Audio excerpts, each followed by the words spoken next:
Oh, speaking of American GI World War II, I was watching the thing last night about the youngest serving World War II soldiers from the good old USA, of course. We don't care what those other people did. But we had I think he was 12. His name is Calvin.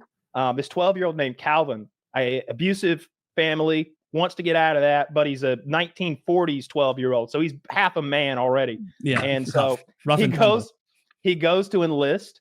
And the dentist is checking him out. And he's like, yeah, okay, 17. All right. And he's like, son, you got baby teeth.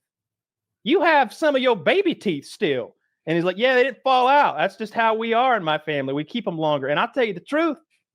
Some of those other guys you already passed, they're in my class.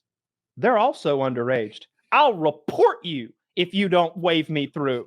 At 12, he bullies the Navy doctor into drafting him. Next thing he knows, he's in fucking Hawaii at Pearl Harbor.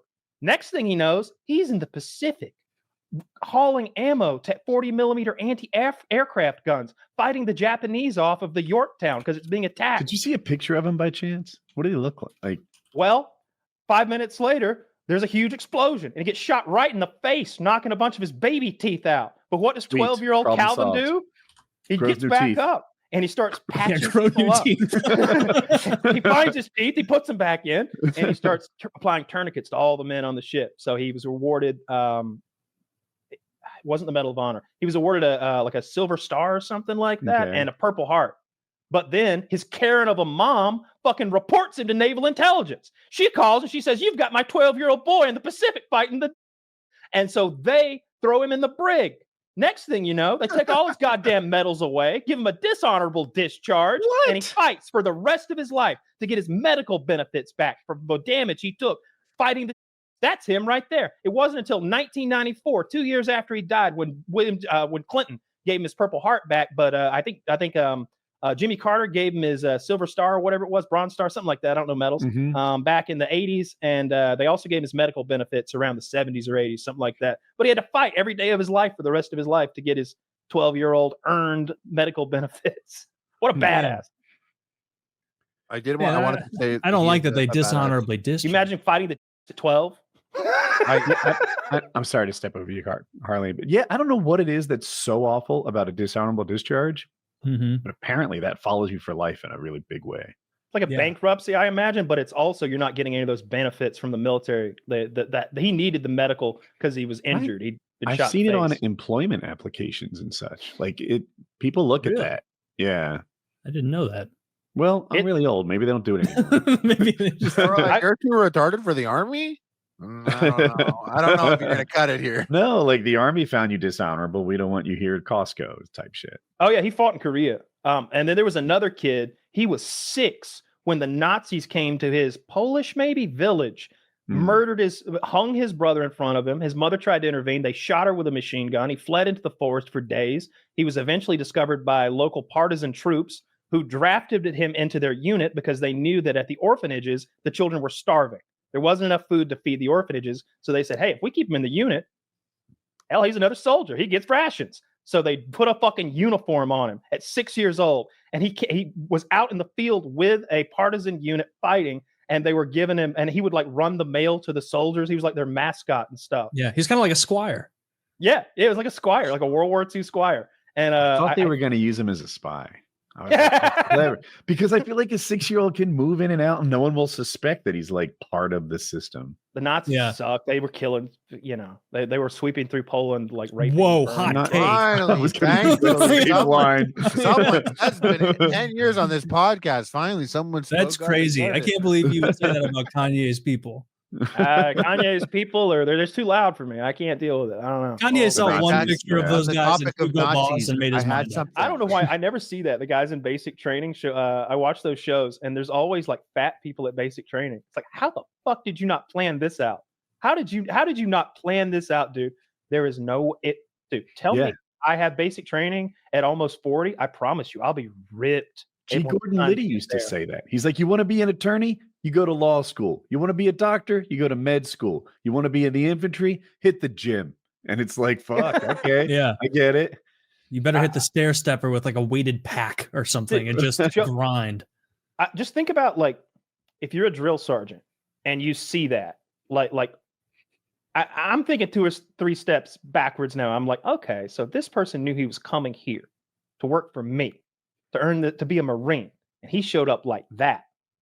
This person has no forethought, like this, or he's a moron. Like immediately, I'm thinking that of you, or you're a loser or a piece of shit. Like I would think so little of somebody who showed up to basic to do this job and like fat, like legitimately, like can't hack it. Or you see the guy who's fit and who seems to be at the top of the class. You think, this guy's taking it seriously. Maybe you think a little higher of that guy. Yeah, absolutely. That show I was watching about the World War II children. This one kid. He falsified some shit. He had an abusive stepdad, and they didn't believe him. He went and he's like, yeah, I lost my birth certificate. But I'm 17 though. He's like, kid, you can't be 14. I think he was 14. Yeah, why are you holding a balloon?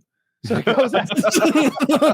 goes back out to the truck, and he tells his stepdad, he's like, they didn't believe I was 17. He's like, let's go back in there. And his stepdad winds up a whole lie to get rid of him.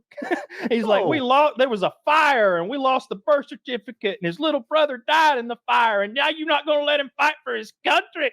And they put him in fucking World War II. Again, another child that they sent to fight the fucking. His story was interesting too. What did he do?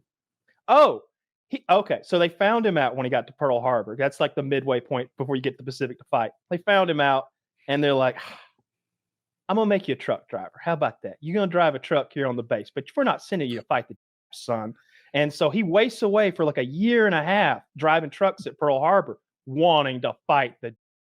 And finally, he's like, fuck this shit. I'm getting on that boat.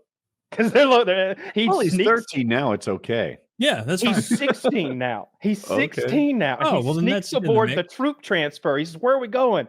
I don't know, something called Iwo Jima or something. Oh, okay. So he fucking lands on Iwo Jima the 3 days after he turns 17. And he wins the Medal of Honor, diving on grenades and saving his men and killing 4 Japanese. He's dead now.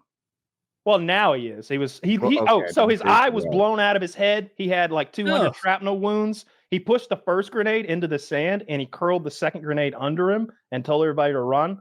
The one in the sand went off and just decimated him. They eventually put him back together, though. He looked okay. I wonder if you put a helmet on it, what would happen?